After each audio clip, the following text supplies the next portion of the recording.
Greetings, friends. I'm Michael Feinstein, and we are here in the archives at the Great American Songbook Foundation and highlighting a collection, a portion of a collection that came from a gentleman whose name you know, but it might not be the gentleman who you think you know. I'm referring to Ray Charles. Ray Charles is, of course, a great African-American singer, songwriter, pianist, world-beloved entertainer. But there was also another Ray Charles who had a career in the music business that ran parallel to the career of the better-known Ray Charles. He was a man who worked behind the scenes in the music business for a good deal of his career. That is until the 1960s, when he created a number of very, very successful record albums featuring the Ray Charles Singers, a choral group that was on the hit parade.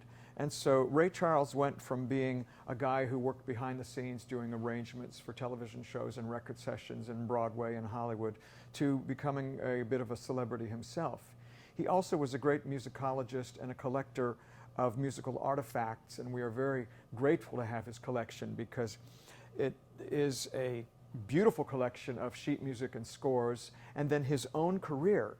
And of the many, many things he did, and he lived well into his 90s, he was the musical supervisor for the Kennedy Center Honors for many, many years, and he saved everything connected to that employment opportunity. And so we have these different years of ephemera.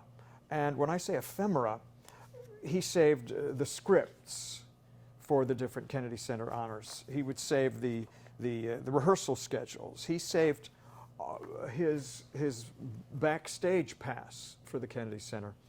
And all of these things become significant later on when somebody wants to tell the story of Ray Charles or of the Kennedy Center Honors or of somebody who appeared at the Kennedy Center Honors in the context of doing some other project. For example, this material relates to a tribute to Julie Stein by Jerome Robbins, because Julie Stein was honored by the Kennedy Center folks, and he is best known for having written the scores of, among others, Gypsy and Funny Girl. And so every year, Ray was in charge of coming up with musical tributes to the different musicians who were being feted at the Kennedy Center Honors. So imagine taking someone like Julie Stein, who has a couple of dozen song hits or more, and encapsulating them into a medley or a sequence that will pay proper tribute to this man being honored in Washington, D.C. at the Kennedy Center. So every year, Ray would put together these medleys, and then they would work on getting different celebrities to come and perform the numbers and pay tribute to whoever the honoree was. So for Julie Stein, they got Jerome Robbins, one of the great directors and choreographers of Broadway history. And for this Julie Stein tribute medley, they got Tyne Daly, Jack Jones, Hal Linden, Maureen McGovern, Anne Ryan King, and Tommy Tune. For a tribute to Stephen Sondheim, who was honored by the Kennedy Center, I believe, in 1993, this medley was created by Ray that featured Jason Alexander, Scott Bakula, Angela Lansbury, Bernadette Peters, and choir.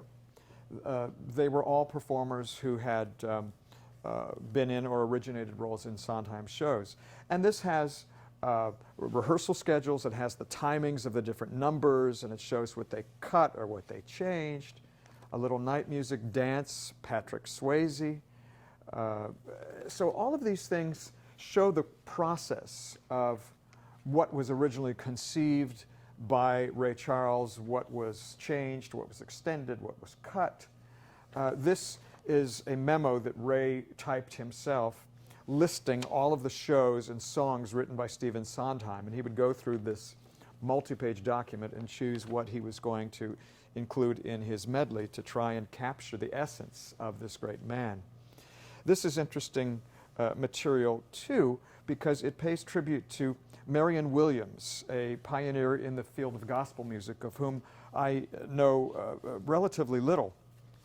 But Ray, being somebody who probably didn't know that much about gospel music, did his due diligence and went through many different archives and sources to properly pay tribute to Marion Williams. And it's, again, very interesting to see how he would balance the medleys and the tributes to feature such extraordinary artists, including Aretha Franklin, who you might have guessed had the last spot, the final spot of the medley that paid tribute to Marion Williams.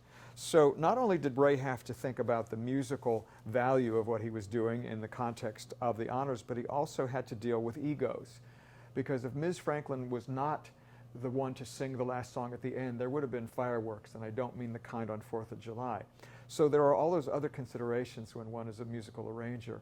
And one of the things about Ray Charles is that he was a beloved man. It was impossible not to like him immediately upon meeting him, because you felt that he had your back and that he knew exactly how to help you shine if you were going to perform something with which he was involved. And it is, as always, a great deal of joy that we have in holding this material, but also a feeling of responsibility to keep all of this material alive, because it reflects the legacy that is important to all of us and will hopefully help future generations as they discover all of this material. So one day I hope to hear somebody perform Ray Charles Sondheim medley in a few years in remembrance of all that came from his legacy. So again, I thank you for being here, and we'll see you again here in the archives, because I never leave here. Bye.